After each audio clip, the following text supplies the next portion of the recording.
All right, looks like we are live. Welcome back to the room, everybody. We're glad to have you at our event tonight.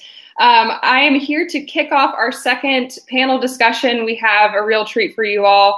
I want to thank you. My name is Rachel Newberry. I am the program director at RIoT, leading innovation programs. So really looking forward to this conversation here around innovation in sports and what's happening in the tech space at the intersection of sports. So want to quickly thank again our event sponsor, Fourscore Business Law. Jesse Jones and his team are a fantastic resource and have been a great support for a lot of the startups that we support in the RIoT network. So thanks to Jesse and his team. And I'm going to get us started. So we have Mr. Larry Long Jr. here with us tonight. We are very fortunate to have Larry lead this panel discussion. Larry is the director of collegiate sports with Teamworks, so he's really passionate about the intersection of technology and sports, and you'll see that passion come through. So you all are in great hands. Larry, I'll pass it off to you to introduce our awesome panelists and get this conversation started. So let me get out of the way and let the magic happen. Thank you for passing the mic. I appreciate it, Rachel. I'm happy to be here, and hopefully I don't have to drop the mic on anyone, but thank you for all the sponsors. Thank you to RIoT, and thank you to the esteemed panelists. I absolutely love it. When we're talking about sports tech, what's up? That's right up my alley. So I'm the director of collegiate sales at Teamworks, and I think some people say teamwork makes the dream work. We live that each and every day. So I'm super excited to hear from industry experts what's going on in the world of sports and sports technology. So I'm super excited to talk with Max, with Rob, and with Ashley. And just real quick, I'm going to give a quick overview of Teamworks, and then we'll get into the panelists. So we're an online platform designed to help empower and engage elite athletes, college athletes, professional, international, and it's all through communication, collaboration, really all of those things that are off the field, off the pitch, off the court, helping them to stay together and communicating and collaborating and really building a culture based on empowerment and really keeping everyone together. Now, we acquired a company called Influencer. That's a social media platform that allows athletes to tell their story. And next year, that's so important because collegiate athletes will be able to monetize with name, image, likeness. So enough about me. Let's get into our esteemed panelists, and we're going to start with my man, Rob Thompson. So Rob, you founded GamePlanU in 2016. And I know that you left a 30-year career as a sports and media executive, worked at places like Disney, the NFL, protecting the shield. What drove you? What was behind you creating GamePlanU? And tell everyone, what is GamePlanU? Well, first of all, I think I was 12 years old when I started. Yeah, put that microphone up again. I think is that duct tape on that? What is that, Larry? I don't even know. It's for karaoke, but don't get me singing. I'm tone deaf. We're going to lose a lot of people if I start singing. We're singing later. So I started GamePlanU in 2016 after I had an exit from a roll-up called North American Sports Group. So we rolled up a global tournament business. So all those parents out there that are watching, if your kid played 3-on-3 basketball, 3-on-3 soccer, we were the ones who produced and owned those shows in those tournaments. We had a tech piece of that. We developed our own registration, bracketing, and scheduling software and ranking software. So that's where the tech piece came into this. But I don't know if I lost you or not, but I'm still here. We can hear you. Yeah, I'm back. You know, Larry's microphone, I think, threw off my internet connection. I've been known to break the internet. Just don't tell nobody else. No, I know. We're singing later. So anyway, I started after I did my exit to be able to connect those folks out there who are in the startup world that don't have that network, that maybe didn't come from sports, but needed that network and that connectivity to not only people and executives in the industry, but to investors who are out there specific to sports tech and sports early stage sports startups. So that's where we came in. We're not an accelerator, we're a connector. And I think because I was in their shoes, my heart, my empathy is right on their side. I know what it's like. And unlike sometimes when you're dealing with higher end VCs, and I know you're probably out there watching, some of those VCs never worked just never had a startup before. So there's, not that that's a bad thing. There's just a disconnect sometimes. So we're a little bit more of that kind of that AAA, AA baseball. We want to develop the talent and serve them up to the big time. I love it. And from everything that I've heard, it's just building a community that supports, that connects, and really engages the community. And it sounds like you're at the intersection. You're at the intersection of innovation and startup founders. You're at the intersection of investors and essentially people that can show us the money for those that are trying to build and grow, as well as you have an arm around career seekers, folks that want to get into the business of athletics. That's amazing. Yeah, so I found that most people who are into being in this, especially career seekers, high school and college kids, when they look at being in the sports industry, there's over 30,000 students that are walking away from college with a sport management degree. I still don't know what that is, to be honest with you. But and they look at jobs that are kind of the ones they see on TV. I want to be a GM. I want to be on TV. I want to be a reporter. That kind of begins and ends there. Where I see it, and they end up getting jobs selling season tickets, inside sales. They're boring. They burn out. They go get jobs in medical sales after 2 years, and they're out of the industry. That happens all the time, right? So what I felt that sports technology, because it's going to be the way of the future within this industry, that if you have a basic understanding of how you're able to connect people together, how we play, how we engage, and how we consume sports is what these guys are both doing right now. And they're the next big thing that's out there, right? They're the next ones that are going to, that everybody's going to look for in the world that we live in.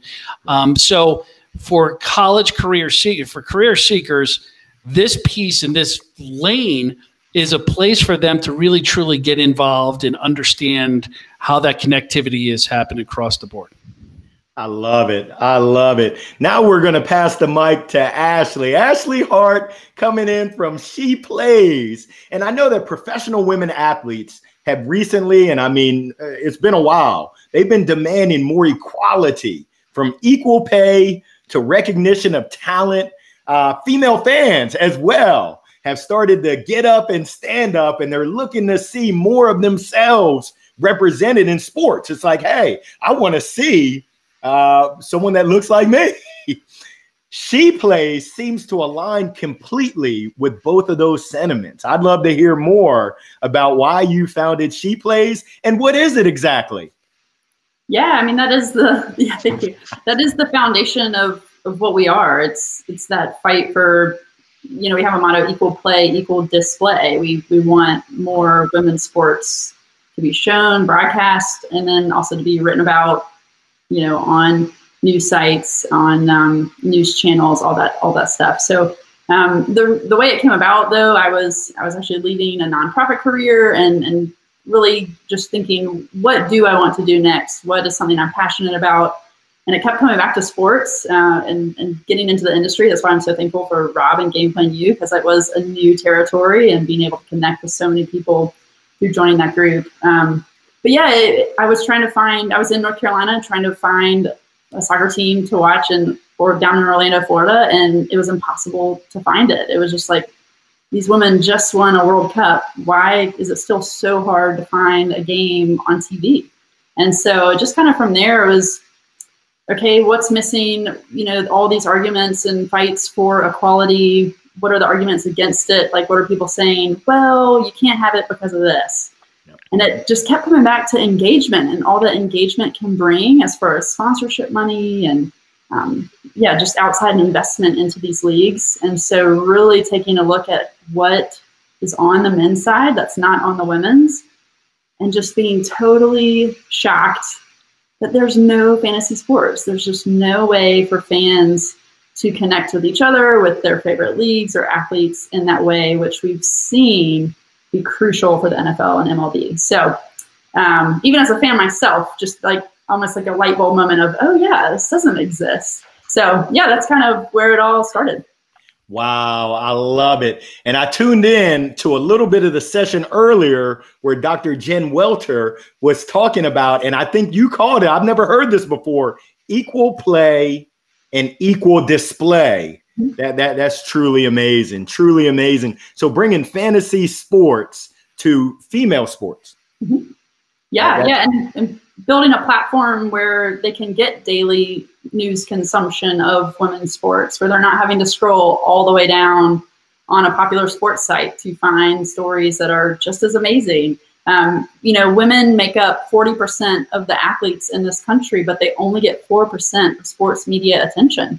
And it's just kind of bonkers, to be honest. And so we're just trying to raise that number. We're not trying to bring down the other side. We're just trying to raise it up. And like you said, give representation so that young girls and young boys can be inspired by these amazing athletes that are out there. You said bonkers. I'm going to use a different term. It doesn't make any daggone sense. Let's keep it real. Yeah. Absolutely love your mission. You talked about engagement. I've got a 7-year-old daughter, and I hope and pray that she has equal opportunity and equal exposure to see females just like her, women that are out there competing. And there's just so much that goes into sports. You mentioned it earlier. You talked about passion. You're passionate about sports and passionate about having the opportunity to be in the sports industry. That's just an amazing story. We'll come back. I would love to hear more about your journey, Ashley. But now we're going to go to my man, M Squared. What is going on, Mr. Max? How you doing? What's up, Larry? What's going on, man? I'm waiting for that gold microphone. Come on. You know it's coming. Come on. Nice. Come on, Max. You know I'm not going to leave you out. Only thing I have to do tonight is get myself a gold microphone. I'm going to pass it to you real quick, but hey, I know that your product, SportsTrace, did I get that right? You did indeed. It's in beta testing, yes. But it's been getting a lot of buzz. Come on, man. I've been seeing SportsTrace everywhere that I look, so you're doing something right.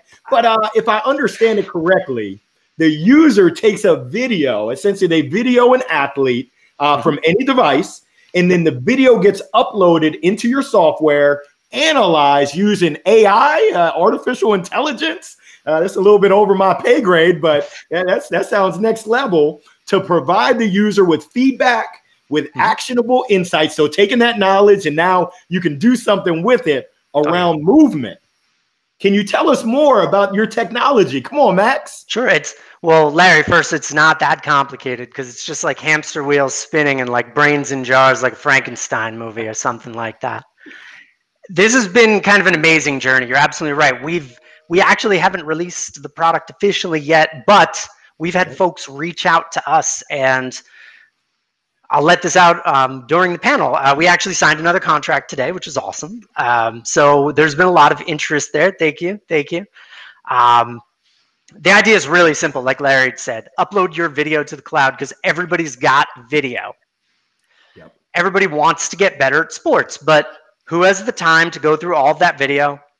How short are careers, and how much do we need that help right now? How can we get better? What should we be looking at? How can we be figuring it out? And then, do we all need to be data analysts? I mean, I think not. What was really interesting in listening to the keynote presentation by Coach Smart and Dr. Welter was, Coach Smart had said, we're having now analytics days prior to the game, all of that prep work. And Dr. Welter had mentioned, right, there's much more of a focus on turning these visualizations into things that are actionable in kind of the physical realm, if you will, for lack of a better term. That's kind of exactly what we're doing. Take that video, upload it to the cloud, figure out what's the sport, what's the activity, what's the body in 3D motion, and then analyzing, giving it back more than data. And we think that's important right now because, again, there's tons of information out there, but I think the most important part of this is how can we give back to users something that's actionable, something that they can use and understand? That's amazing. You're absolutely right. When you talk about information overload, I don't know about y'all. Right? I got a small brain. So all the information, it makes my small brain want to explode. But really, I think they say data is king and data is key. But actually, it's the actions from that data that really makes things happen. Is that right, Max? Yeah, figuring it out. I mean, look, for somebody like me, I worked at startups before. I'd founded startups before I worked at Microsoft. So I had obviously a lot of access to managing data, et cetera. So I love that. I mean, but I can't speak for everyone clearly. I think there are opportunities to have a much more simpler, straightforward world, right? Something that I can use right now. And that's kind of our goal. It's to democratize that experience, leveraging things that people already have with them. That's amazing. That's amazing. Ashley and Max, y'all both have worked closely with Mr. Rob in GamePlanU. If you don't mind, share just some insights on what your experience has been in participating in GamePlanU. Ashley, after you. Yeah, I'll say that I was able to join the end of last year. And so we actually were able to, in January of 2020, all get together down in Orlando. It was like right before everything happened. And it was amazing. I mean, we all got to be together from all over the country. Founders getting together, which is just a sweet spot to be, where you can share what's hurting, what you're celebrating all together, and the room gets it. And we were able to all pitch to a couple of investors. So it was just really great. I'm very much looking forward to the next time we can all be together. But I will say too that throughout this year, I have clung to the monthly calls that we have. I just love being in that community. And again, the support and encouragement that we get and the connections that we get to make are unreal. So I'm very grateful, Rob, and the team. That's unbelievable. And I've heard someone say your network is your net worth. And I know as a founder, I used to own an indoor baseball and softball academy. I played baseball at Maryland while baseball played me at University of Maryland. Go Terps. How about my Terps football team, where I'm turning some heads right now? I was counting down the basketball season, but now I'm like, hold on. Let's check out football season. But essentially, it's all about your community, all about that network and that support. And it sounds like the event that you had in Orlando was phenomenal. And then continuing with those relationships to help each other, support each other along has been a game changer for you. I appreciate you sharing that, Ashley. Max, do tell, what's been your experience with GamePlanU? Well, Larry, I am here, but by the grace of Rob Thompson, because we had the opportunity to actually meet during virtual events. That's how we came together, and he told me about GamePlanU. Obviously, I was excited about it. To Ashley's point, I have not yet had the pleasure of experiencing the in-person events down in Florida, which is where it all happens. But I mean, honestly, speaking from the heart, I've now made more than just business connections. Those are the obvious ones. Talking with other founders, talking with other mentors and advisors, talking with other people in the industry to get insights there, but also making friends. I mean, I was chatting with some folks today about the GamePlanU founder sprints and some of the things that are going on there, which has been a fun ride. Being able to have that community, to be able to kind of commiserate back and forth. And I've had the privilege and the honor of being able to speak with Ashley as well as a number of other founders in the program.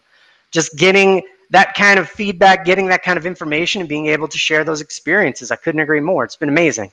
That is amazing. And I'm not sure if Rob is over there blushing, but Rob, I mean, I got to ask you, I've seen some predictions that say sports tech and sports tech vendors are going to see an investment of $30 billion with a B by 2024.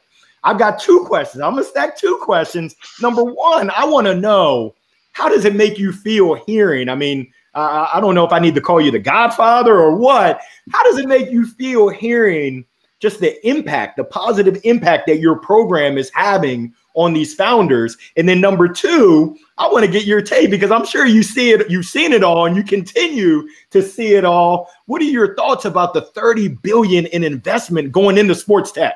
Well, first of all, Larry, you are the happiest man alive, by the way. You are the greatest moderator of all moderators. So, you just make me happy to begin with. I say this to these two a lot, and the rest of our founders. I'm just so privileged and honored to work with them. I know how difficult it is to start a business, but start a business in the sports industry when the entire industry is shut down. Try that one out for size, right? And for these guys, persistence, right? Just persistence and guts and grit. The one thing that we came to this, and these guys know Denise pretty well, and Denise is part of our team, and she is on the mindfulness side. So with just a big part of being an entrepreneur, as everybody knows, is your mindset, right? And how you approach your day and where your feet are every day. And having that type of talent on our team, I knew coming into this year, someone like Denise was invaluable to startups on our team because everybody approaches their day differently. Everybody has their own level of crap that we bring to our day and stress and anxiety. And that's 90% of it, just like being an athlete, 90% of it is your mindset. You know, you're one email, one phone call, one text message away from failure or unbelievable trajectory. And you know, meeting that right person, being on this show today could change your life, could change your business, could change anything. So showing up just like Ashley did in Orlando, and then Max as well when I connected with him, is so much a part of it. So the respect level that I have for these guys, and I mean it 100%, is through the roof. And anybody else out there trying to start a business right now, and not just starting a business, but not giving up on it, is incredible. I never knew, to answer your question, Larry, so I'll shift over. I knew it was out there because I went out and gotten funding, and there's a lot of people out there that want to be in minor league sports, or, you know, it's that rich car dealer who invests in a minor league sports team, or those guys that have enough money because you're a hedge fund guys that then own a professional sports league team. There's a lot of VCs out there because sports is pretty cool to be into. You know, you're not wearing your jersey that says, you know, maybe Max does Microsoft on it. You know, I mean, I definitely wear my Disney gear because I got a pension from them. So keep on going to Disney when it opens up. But but sports there's an emotional connection to sports, right? And that's why we're all in this game. And that's why you jumped on the call, because you think everybody has that secret sauce. I don't have that secret sauce on what's going to work and what's not going to work. I just know that lining people up with the right smart money and the right venture capital money, or the right angel dollars. And sometimes it's not the check that they could stroke, but it's the door that they could open is more valuable. And I know that I had both really, really tough. I stopped working for big corporations because I wanted to be my own boss, right? And then when I wanted to own my own business, and you go and you get an investor, then you still have a boss. So I'm like, well, wait a minute. Let me focus on one thing. Let me focus on driving revenue. So I don't need to borrow money, you know? So I think it's a area that it's the scalability side of it is because of betting in esports. These guys know that, but they're also both into verticals that are going to be huge. Ashley, she's sitting on a rocket right now, right? Max, the same thing. Player performance converted into not only B2B to B2C. He has the option for that within his business as well. So both of them have massive scalable businesses, right? Once they start getting, you know, and then you're going to find somebody within that $30 billion that are going to say, I've been looking for somebody with player performance specializing in baseball. Max is a baseball guy. I've been looking for a platform that specializes in women's sports fantasy and it may not be here in the United States. It may be in India. It may be in Australia. It's probably going to be here in the United States, but it may be European women's pro basketball leagues. Who knows? She's going to get the attention of somebody, right? So, but at the end of the day, it's about the jockey and not the horse. So, you know, all of those things together, that $30 billion, you know, it slowed down this past year while people are waiting. They're trying to manage their portfolios of investment already, trying to keep those businesses alive. These guys have definitely coattailed, and they've been drafted into this, trying to look at where we're going to go. So anyways, I probably gave a way too long explanation on that and kind of drifted off in different directions, but just wave your magic wand there, Larry, and shut me up. Always. You were getting sleepy. Oh, Jesus. Yeah. Rob, That was awesome. And I love what you talked about, the journey of an entrepreneur. You said persistence. You talked about grit, the guts, and just showing up, which I tip my virtual cap to you, Ashley. Just showing up in Orlando, it says so much. Now, we talked about a bunch of hot buttons, whether it's women athletes, women sports fantasy, player performance. A former teammate of mine used to be a scout with the Red Sox, and he said, Larry, the geeks are taking over. They're coming in, and instead of relying on the eye test and kind of the gut test, they're running the numbers. So we're seeing some changes. And Rob, you hit on one that is so near and dear to my heart, mental health and mindfulness. I'm going to ask, and I'm going to start with Max, then we'll pass the mic to Ashley, then we'll go to Rob. What other kinds of technologies do you see are going to make the biggest impact on the industry of sports over the next 12 months? What do you think, Max? Interesting. So, I love the idea of player performance, but I'm actually going to veer out of that for right now. I think that when we talk about the biggest impact things, obviously there's a huge push on esports and gambling and gaming.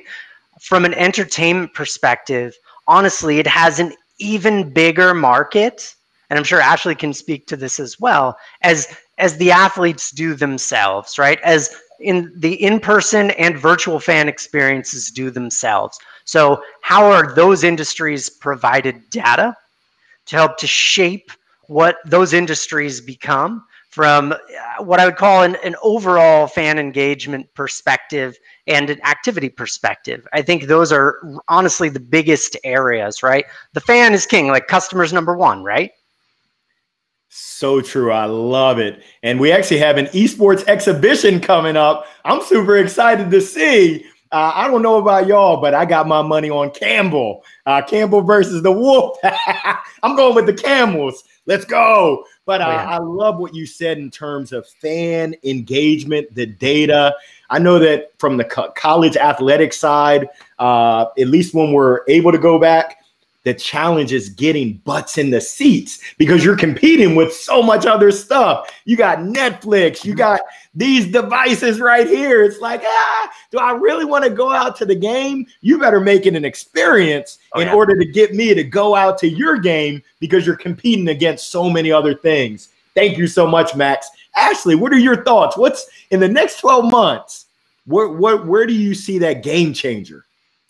Yeah, I do think that because we're still so much in the unknown of when we can safely go back into big crowds, I think a big game changer is how to connect people that are watching remotely still. So are we having watch parties together? How are we doing that? How are we connecting the fan base so that when it is game time again, you can come to the stadium. It's like they never missed a beat. I know in the women's industry or the women's side of the sports industry, Twitch and like the video streaming technology has become so massively important as far as just getting games broadcast, but then also running shows like ESPN on Twitch. The NWHL does a great job on Monday nights with a show called Open Ice. And so I think those kind of opportunities where you're still engaging people remotely. I do like, to your point of what's going to make me come to your game. I do think there's a big opportunity in the like in-game universe of, okay, it's minute 8 in quarter 1, who's going to score the next 3-pointer, like that kind of thing that pops up on your phone that you're there. But because our attention spans can be so small, it's like, okay, I'm still playing along while I'm watching too. I think there's a big opportunity there. That's unbelievable. Unbelievable. I love those insights. How do you connect the remote viewers? We saw it with the bubble of the NBA where everyone had their little Zoom video on there. You talked about Twitch, video streaming, broadcasting, virtual reality. I think someone mentioned it earlier, talking about gaming and gambling, and woo, those are some pretty hefty G's right there. And I guess you could say, how do we adapt in this new normal that we're facing? Rob, well, please drop some knowledge on us. I got to give you the gold mic so you can drop some knowledge on us. What do you say? I love that. I still think that's duct tape around it because you probably hit somebody with that. Like, don't tell nobody else. I love the grassroots youth sports space. I always have. That's how I spent 30 years of my career. And I think there's a need in the marketplace for that cradle to grave, so to speak, following you through your whole lifespan as a youth athlete, as a high school athlete, as a college athlete, and then as a consumer. So that I think is a connectivity from this digital scrapbook that you could have of your team photos, your video, this integration of Huddle. Then you go on to that kind of recruiting process, and then you become a collector. You could be a sneakerhead, you could be collectibles, and then you have your children who then play youth sports. And it's all under one lifestyle umbrella of everything that you did in your career as an athlete and everything you did as your career as a consumer, then as a parent. So registration platforms, all that. To me, that's the thing that's missing in the marketplace right now, because you have them all over the place. You post your videos on Facebook of your kids playing. You got your scrapbook that our parents put together that's sitting in a box somewhere in an attic, right? We got our old trophies sitting there. So it's a virtual trophy case, scrapbook, all put into one. That is what I want to see out there. So if you're creating it, let me know. But I still love grassroots youth sports. I still believe in the business. I still say participation. You could only be a fan for so many hours on a couch or on your phone, but most people are lifelong participants in sports. Not maybe just as an athlete, but now you go through that cycle with your children, and you're always going to be involved in it somehow, some way. So at the NFL, we created the NFL Youth Development Program back in 1995, which I was a part of, creating NFL Flag. So we took that program globally. And the reason why we did it wasn't to put more football in kids' hands, boys and girls ages 6 to 14, non-contact, which we did. We did it to build consumers. If you put a ball in your hand, a bat in your hand, a ball on your feet, chances are you're going to be a consumer later on in life, even if you play for 1 or 2 years. So the NFL was kind of ahead of that way back when they started that league. Well, Little League Baseball was further along than anybody, but that was the reason for it. So to me, to build consumers, you got to make them participants. And I think the youth grassroots sports space, and it touches both of these guys' businesses as well. So that's my position on that. I love it. I love it. Cradle to the grave. I mean, just innovation. Some things I've heard: mobile, global, and in the cloud. If you look just across, I think someone said software is eating the world. Last time I went to the gas station, I think it was Sheetz, and I wanted to order a sandwich. I couldn't just talk to someone. I had to go to the machine. Beep, beep, beep. I'm like, no, beep, beep, beep. It was above my pay grade, but we're seeing that same shift of technology in sports. We're winding down a little bit, but we got some time. Ashley and Max and Rob, I want to know from you, what do you say to that budding sports tech entrepreneur? The one that's noodling on the idea, or maybe they just dipped their little toe in there. They're thinking about making that move. What advice would you give to them right now? We'll start with Ashley, then we'll go to Max, then we'll go to Rob. Your top 1 to 2 tips, pieces of advice, and maybe it's what do you wish you knew then that you know now? Oh, man. So I would say the number one thing is to find a community of like-minded people. So people who are doing the same thing in the same industry. It's just so vital to keeping your fire alive, and the persistence, it's contagious. And so, when you're having a rough day, which you will, it will fire you back up and give you ideas on how to keep going. So that would be number 1. And then number 2, I would say you have to find a team. It's so hard to do something on your own, especially if you're getting into the tech space. I am not a developer. It's amazing the foreign languages that people know in that world. I'm just so amazed at what people can create through code. And so you have to find people who can excel in areas that you can't. And you have to be honest about that and say, okay, this is where I lack and this is what I need to get this thing going and put it into the world. So those would be my two. I love it. I can tie that in a bow around relationships. You talked about the relationships of a community as well as the relationships of your team. You got to have the A team, that VIP squad that's rolling with you. That's excellent advice right there. I wish I had taken your advice before I opened up my indoor baseball softball academy. That unfortunately, I'm going to talk about it tomorrow on my midday motivational minute. Kind of like my baseball career, it was strike three. Oh, goodness. Max, what do you got for us, man? On that note, yeah. So I agree with Ashley 100%, right? First, find that community because you're absolutely going to need to establish your own personal will and grit to grind through it. Like having that determination is key. There's a quote out there that I will now badly paraphrase, right? There are so many people that didn't know how close they were to success and quit in the process. Like how do you get there? Just by plugging along. And again, to Ashley's point, credit where credit is due. Find that community where you can get it, whether it's your friends, your mentors, and that's building that network, right? The second thing is, and this is important because there was a gentleman who had come and spoken to me recently about an idea that he had.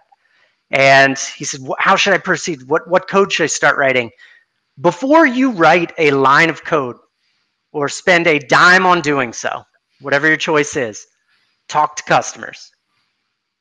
Ask them what their problems are. Don't ask them, do they like feature A or feature B of the thing that you want to do? Because we all have brilliant ideas, right? We're all geniuses and we all have these amazing ideas until we ask somebody to part with their hard-earned dollars for it. So ask the customer what their real problems are. Listen empathetically to what they're saying. Ask open-ended questions to get real information from them and accept the fact that the great idea that you might have had, even though you do have to have determination and you do have to believe in it, it may have to change based on that feedback. Like really listen to what people are saying. I love it. I love it. And it's by design that we've all been blessed with 2 ears and 1 mouth and hopefully a gold mic because we're supposed to be listening more than we talk. And I absolutely love that advice, Max, in terms of listening to our potential customers, our current customers, and those that are in the market. Hey, Rob, you say it all the time. What advice? What are the top 2 pieces of advice you're going to give to that budding entrepreneur? Yeah, I would say figure out how to make money, number one. Like before you try to figure out how to raise money, figure out how to make money with your product. Figure out your revenue streams, number one. There's a reason why they call it the top line.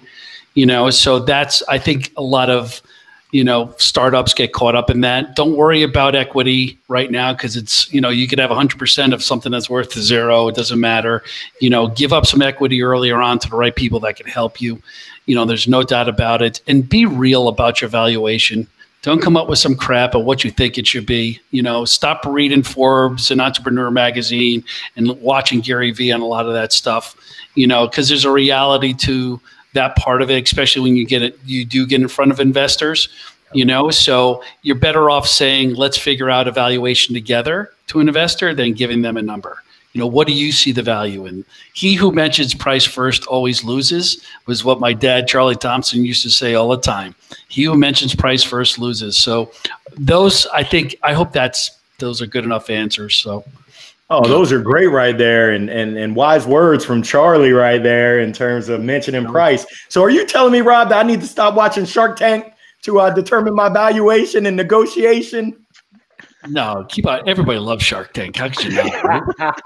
Now that Matt Higgins is on it. Funny story. Robert Herjavec used to be my favorite shark, and I still like him. But I heard him speak at a conference in Vegas, and he had great stories. But you could tell he had given that presentation about 10,000 times. It was like, this is 10,001. I want some spice. I want someone to bring the heat. Come on, Robert. So now Mark Cuban is my favorite shark. If you're watching, Mark, holla at your boy. Shameless plug. So we've got about 5 minutes left. And I know the viewers out there are probably asking, they're like, Larry, the title is Sports Tech. What's up? So I'm going to start with Rob. I know that you see a diversity. I mean, I've had the opportunity to meet several of your cohort members, and I'll be honest with you, they're doing some wild, crazy, and innovative stuff that it's like, who would have thunk it? I mean, it's Taco Tuesday, so I can make up words. Who would have thunk it? But I'm going to ask you, what are some of the most interesting, some of the most innovative ideas that you're seeing come across your airwaves right now? What gets you excited? I saw one on flipping sneakers for sneakerheads, recently, and that is pretty cool. Oh, wow. It was so cool. It broke the internet. It's all good. Hey, Rob, welcome back. You're not the only one that has that struggle-fi instead of that Wi-Fi. I got kids that are on the tablets. I'm like, get off the tablets. I'm going live. So you were talking about sneakerheads. So it's a platform. It's a platform that basically you could buy a piece or share of a really elusive, say, Air Jordan. That there's just 20 in the world. So instead of one person coming up with 10 grand, it's a crowdfunding way to do it. So you get a share in the thing. So it's an investment into that asset. I just thought that was pretty damn cool. So, yeah. That's amazing. What else? I know you got some more tricks up your sleeve. Do tell. I need to get one more before I go to Max and before I go to Ashley. What else do you got? Give me some. I saw a blockchain one. We have a blockchain one that's in our program right now for betting. I think that's pretty interesting. It's a pretty sharp guy that's been through 2 exits already, and Mitchell Chun with Block Sports, and pretty interesting. I think if he could hit it at the right moment, I think he may have a shot at it. So. I like that. I got that highlighted. Block Sports. I got my eyes on them. We'll go with Max, and then we'll ask Ashley to wrap us up. Max, what are some of the most interesting? What's the most interesting and innovative solution you've seen out there? Of course, other than SportsTrace. Of course. So on the one side, all right, I'm seeing. And this is really interesting in talking with a lot of folks about what the applicability of our data would mean. How do I understand how athletes move and do the things they do? They're starting to establish a couple of platforms I've seen out there where you can invest in the future and understand the risks associated with a potential athlete's earning potential and performance going forward. I'm not going to name any names of the folks that I've talked to, but there's some pretty amazing stuffs there. Like folks that were formerly in finance saying, you know what we should really do? We should take all of that math and quantitative data experience and turn it on its head and say, this is how we'd like to invest in the athlete going forward and allow people to contribute to that. All right, that was the first thing. The second, and this one's a little near and dear to my heart, right? And it does actually have a little bit to do with SportsTrace. So I've had one of these on my wrist and apps associated with tracking my activity for a really long time. But it was only within the last couple of months that I started getting notices on my phone. Hey, you know all that running you've been doing for like the last decade? Well, I want to give you some information about how you can potentially get better. And it's doing so only with some of the sensors on your wrist. So when you hear about like Whoop, you hear about a couple of others out in the marketplace and how they're doing some predictive analytics about how people can not only understand what they've done, but how they can get better in the future, and keying off of some of the data that might not be obvious based on something that's strapped to your wrist is kind of amazing to me. That's awesome. That's awesome. Ashley, you're going to back clean up. Take us to the house. What's the most innovative idea that you've seen? Well, I will say that I am very excited for SportsTrace. I'll just throw that out there. And we also have a buddy named Danny who's putting together something called Game Day, which I think is going to just be so amazing, especially for the women's side and for NCAA, if that's something that can grow. But what it is while you're watching a game, you know, if a player's wearing a certain shoe or wearing a certain helmet or wearing a specific type of jersey, you can go on the platform and see what they're wearing. They can create their own pages and like promote other brands that they follow. And fan can go and, buy what their favorite athlete is wearing. And I believe there's like a revenue share part of that as well. So especially for female athletes, that's another source of revenue potentially for NCAA athletes that I think will, if he's going that direction, that could be a great fit. So that's another one I'm really excited about. That's got me excited. I got to look up Danny at game day. Woo! You never would have thunk it, but you got me excited over here. I want to say thank you to all of our panelists. We had the A team. I'm going to give my opinion real quick. I'm going to answer my own question. What I'm seeing is really life after sport for both the collegiate athlete as well as the professional athlete, as well as, you said it before, Max, data, and more data. And how do you put that data to good use to impact and influence your decisions as well as your actions? And then the last one, I'd be remiss without saying this, is the power of social media and specifically around branding. I think we're just seeing the tip of the iceberg. And I know that name, image, likeness is going to have a big impact on that. So I just want to say thank you to all the panelists. Thank you, Ashley. Thank you, Max. Thank you to the godfather and the grandfather, Rob. You the man. It was absolutely my pleasure. Thank you to everyone who tuned in. And I just encourage you. We talked about it before. Your network is your net worth. I encourage you to go to the social lounge and meet someone new. You never know when you sprinkle those seeds of relationships, what might sprout up. So I just want to say thank you again to RIoT. Thank you to the sponsor, Fourscore. And I just wish everyone the best. Signing off. We'll see you on the flip side. Thanks, everyone.